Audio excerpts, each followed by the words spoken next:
Olá, meus amigos da TV Interior, de volta com o programa Papo Certo. Hoje recebendo um convidado especial, ele que desde 75 chegou a Cordeiro, trazido pelo seu pai, que foi trabalhar na fábrica de cimento, e vem de lá para cá contando histórias em seu programa, em seu jornal, que vão completar 14 anos e a sua 30ª edição. Estou ao lado do meu amigo palmeirense, São Bentista e Posto de Monta Futebol Clube, J. Ricardo, conhecido carinhosamente como Paulista. Prazer te receber aqui no nosso programa, como pano de fundo, esse espaço centenário, e a gente vai falar um pouco mais sobre isso. Obrigado, Marcelo, pelo convite, né?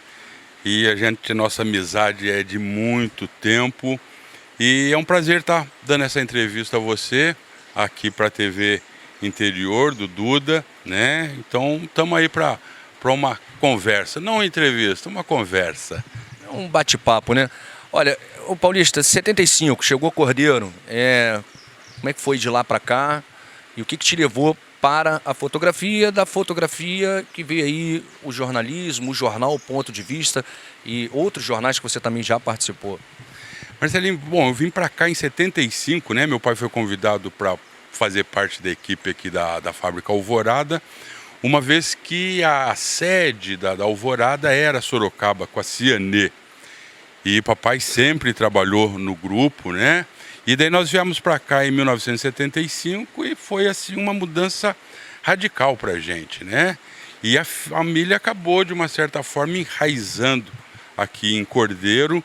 Eu nesse meio tempo fui várias vezes para Sorocaba estudar, trabalhar, tal, mas de uma certa forma mantendo esse contato com Cordeiro e mantendo as raízes em Sorocaba. Tanto é que eu até brinco que quando eu começo a falar porta, eu tenho que passar uma semana lá para calibrar o sotaque para falar porta. Porta, porteira, portão. Mas é aquele negócio, né? Então, vou dizer, em 75, Cordeiro era completamente diferente do que é hoje, população bem menor, fábrica de tecido ainda funcionando. A exposição agropecuária tinha aquela dimensão que a gente gostaria que voltasse a ter, que recuperasse isso, né, em relação à história de Cordeiro e a própria história da exposição, né? 100 anos que vai estar fazendo ano que vem, e a gente vai estar, né, falando um pouquinho mais sobre isso. E de repente a fotografia, né, entrou assim na minha vida por aquele negócio, que a imagem é uma coisa que nos fascina, né?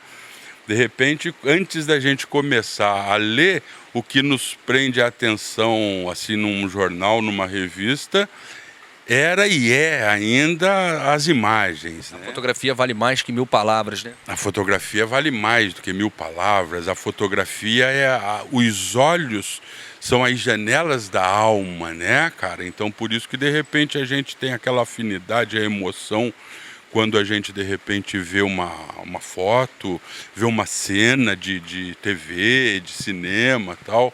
Então, vamos dizer, a imagem nos é muito importante, né? E da fotografia, o passo, assim, pro jornalismo foi, né, dentro de uma sequência, até mesmo porque aquele negócio, né, voltando a falar um pouquinho de Sorocaba. Sorocaba é um município que está com 366 anos, me parece, faz agora esse ano. Uma cidade que foi fundada por um bandeirantes. A cidade girou durante 150 anos com a Feira de Muares, né? Inclusive o Globo Rural fez uma matéria tempos atrás falando sobre essa feira de Sorocaba e refizeram até o trajeto que faziam na época, levando as mulas do Rio Grande do Sul até Sorocaba. E lá era, assim, vamos dizer, Sorocaba que abastecia o resto do país com as mulas, que eram o principal meio de transporte da época. E a gente nota lá que de vez em quando tem alguma matéria, alguma pesquisa histórica fortalecendo, né, esse vínculo da cidade, a história da cidade. E de repente Cordeiro, né, um município novo, uma história que está aí ainda, né, recente, e de uma certa forma a gente não tinha conhecimento. Então a minha intenção foi justamente naquela, né, de começar a resgatar a história. Contar um pouco mais da história, né? Contar um pouco mais da história. Primeiro até naquela, eu conhecer para eu poder contar essa história às pessoas, né? Porque aquele negócio, é importante a gente saber a história da nossa família, a história da onde a gente nasceu, a história da onde a gente vive, justamente para a gente ter raízes, justamente para a gente poder valorizar a nossa raiz, seja familiar ou seja de origem, né, cara? E você vê, a história de Cordeiro é recente, ainda, né? Infelizmente a gente já perdeu muitas pessoas, né, que poderiam estar contando um pouquinho assim da história, mas a gente ainda tem pessoas para estar contando parte da história de Cordeiro em que ela viveu. Eu cheguei a acompanhar alguns, antes de mais nada, eu sou seu fã, porque se o pouco que eu sei é verdade, para você que está assistindo, eu tive a oportunidade de fazer uma faculdade gratuita ao lado de ótimos profissionais, tanto na sonorização, quanto no jornalismo, na fotografia. Dentro dos segmentos que eu sempre me destaquei, né, aqui na cidade, eu tive ótimas referências. Você foi uma delas, em que eu tive a oportunidade, quando adolescente, de acompanhar algumas coisas e aprender um pouco mais também sobre tudo isso que a gente vai falar aqui. Houve uma pesquisa para falar dos 100 anos da exposição de Cordeiro, porque o jornal vão fazer 14 anos. Você já contou dentro dessas 30 edições que vão se completar? Histórias de famílias, entendeu? Do folclore da nossa região, mas especificamente do centenário. Você pensa em preparar um material específico para isso, para contar essa história? Porque grandes nomes passaram por aqui. É um espaço onde a gente está aqui hoje, que receberam 2 presidentes da República, ministros de Estado, governadores, e está aí, né? 100 anos e a gente não vê uma valorização pela data específica. Marcelo, eu já fiz até uma matéria a respeito da primeira exposição e eu me baseei em cima dos arquivos, né, do jornal Gazeta de Cordeiro, que circulou em Cordeiro de 1897 até 1937, se não me falha a memória. E o seu Gilson Guimarães, ele tem todo o acervo, né, do jornal que o Cláudio Salgado, filho do João Beliene Salgado, que era dono do jornal, deixou com ele. Então eu pesquisei em cima do tomo que correspondia ali, de setembro de 1920, ou melhor, de outubro de 1920 até setembro de 1921. Então, pegando ali as notícias do antes, durante e o depois da exposição. Você vê, começou naquela, né? Na época, o governo do estado, que o governador era o Raul Veiga, por isso até o nome da avenida, Raul Veiga, né, aqui em Cordeiro, era governador do estado. E ele havia feito, na época, um posto de monta na região sul do estado do Rio. Eu não me lembro, não sei direito se foi em Barra Mansa, Barra do Piraí, naquela região. E havia a intenção de se fazer um posto de monta na região norte do estado. O João Beliene Salgado, dono do jornal, né, Gazeta de Cordeiro, ele teve a ideia de se fazer uma exposição agropecuária, justamente para atrair a atenção do governo do estado. Jogada de mestre, né? Sacada perfeita. Um marketing, né, perfeito. Então ele teve a ideia de se fazer uma exposição agropecuária em Cordeiro para atrair a atenção do governo do estado e tentar trazer o posto de monta para cá. Para quem não sabe, né, a monta é justamente aquele negócio no sentido de estar melhorando o plantel dos animais da região. Então, até aquele negócio, a procriação era feita através da monta. Enfim. Né? Eu falo isso porque um dia desses um amigo falou que, poxa, ninguém sabe a origem do nome monta. Mas eu sei, é porque tinha exposição e o pessoal podia chegar aqui e montar a barraquinha. Monta, vai lá e monta. Ótimo. Mas, né, então é um negócio. Então, com essa ideia, né, de se fazer uma exposição, ia precisar de um parque para receber a exposição. E essa área foi doada pela Constança, até que tem um nome aqui, né, do colégio Constança Soares e tal. ela cedeu essa parte que fazia parte do terreno dela para a construção do parque para a exposição. Uma curiosidade, é perfeito, porque a história que nós conhecemos é que isso aqui é do Estado. E, na verdade, é do Estado hoje porque foi uma doação da Constância Soares. Isso, como ela doou o terreno para a construção desse parque para a exposição e já tendo a intenção do posto de monta, então ela fez a doação para o Estado e, inclusive, aquele negócio. Existe uma cláusula em que o terreno não poderia ser usado para uma outra coisa. A base do terreno da doação era para justamente esse lado assim agrícola, agropecuário, né, cara? Então vamos lá. Na época, o José Teixeira Portugal, que tem a rua aqui com o nome dele, ele era um deputado estadual, mas representando aqui a região. Ele era de Trajano de Moraes, me parece. E ele fez uma emenda parlamentar para conseguir verba para se construir a estrutura para o parque de exposições. Então, vamos dizer, e daí já começa essa grandiosidade, que até então, né, até mesmo no Rio, que era a capital federal na época, Niterói, capital do estado, as exposições agropecuárias que aconteciam, o pessoal fazia os pavilhões improvisados ali com madeira, papapá, terminava, desmontava tudo e montava de novo na outra exposição. Agora aqui já teve aquela estrutura, essa estrutura que a gente vê aqui, que é em alvenaria, começou com os pavilhões de madeira, madeiras que eram tiradas aqui da mata do posto, né, para ser beneficiada. Foi feita aqui uma marcenaria, né, para de repente tá construindo e dando manutenção.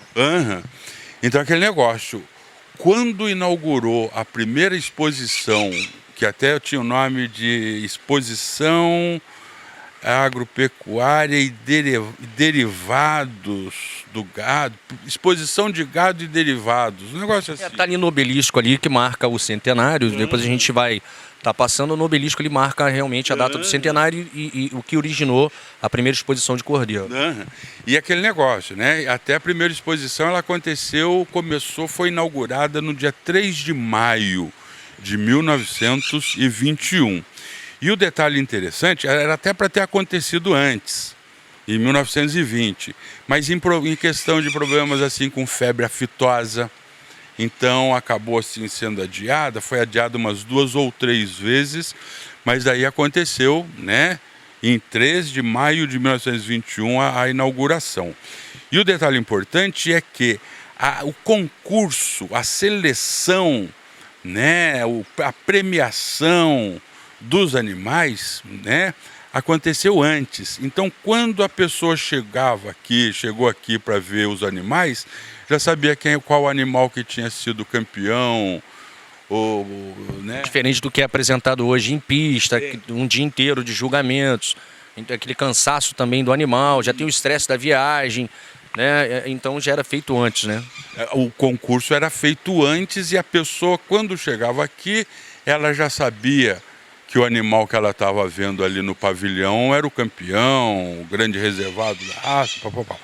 E o legal, né, que é o seguinte, que além das raças, das várias raças da época, inclusive, né, começando tempo antes aqui na região, o gado zebu, né, com o João de Abreu, a família Lutherbach, o Júlio César Lutherbach, ele fazia parte da comissão julgadora até da exposição. E só que ele era um dos maiores criadores de animais aqui da região. Até tem a fazenda da Glória, no Carmo, que pertence à família dele ainda. Mas o cara, ele criava gozerá, Nelore, zebu. Os zebu, que são gados zebuínos, né? Cabra lambrena, pombo correio, ganso não sei das quantas e tal. Era um colecionador assim de flores, de rosas, né? Inclusive, até já que a gente está falando de curiosidade, de história, diz que ele importou uma vez da Itália várias mudas de rosas, né? E deu lá pro carinha que trabalhava com ele para Campeiro dele, campeiro. Para plantar. E todas elas com uma chapinha dizendo qual era o tipo de rosa, isso, aquilo. Daí depois, né, que o cara plantou tudo, ele chegou com aquele monte de plaquinha. E, pô, seu Júlio, eu já plantei tudo e as plaquinhas que estavam nelas estão aqui. Ou seja, de repente, para perder a oportunidade de identificar qual era o nome científico e tal de cada uma daquelas rosas. Mas, voltando, a exposição, né, ela foi assim tão importante que, vamos dizer, o governo do estado, né, o Raul Veiga, o governador Raul Veiga, ele comprou a ideia, tanto é que depois virou um posto de monta, mas o secretário de Agricultura dele teve envolvido até mesmo para a estruturação, para a construção do parque de exposição. Valdemar Pina, se não me falha a memória, né, veio para cá. Então, vamos dizer, para a inauguração da exposição veio o presidente Epitácio Pessoa, o Marechal Rondon esteve presente nessa primeira exposição agropecuária, o Vital Brasil, que hoje tem em Niterói, o Instituto Vital Brasil, ele havia sido um dos fundadores do Instituto Butantan em São Paulo. E por ele ser de Niterói, ele recebeu o convite do Raul Veiga para voltar para o estado do Rio e construir um instituto, e que tem o nome, né, até hoje, de Instituto Vital Brasil. O que hoje é a UF, antes tinha um outro nome, que agora eu não me lembro. Então vieram professores de veterinária, agricultura, agronomia, com alunos para prestigiar essa primeira exposição. E aquele negócio, né, que além da exposição de gado, desses animais exóticos, isso, aquilo, então tinha a feira de maquinário, né? Produtos agrícolas, né? E inclusive foi apresentada aqui uma das primeiras ordenhadeiras mecânicas, né, que estava surgindo assim na época.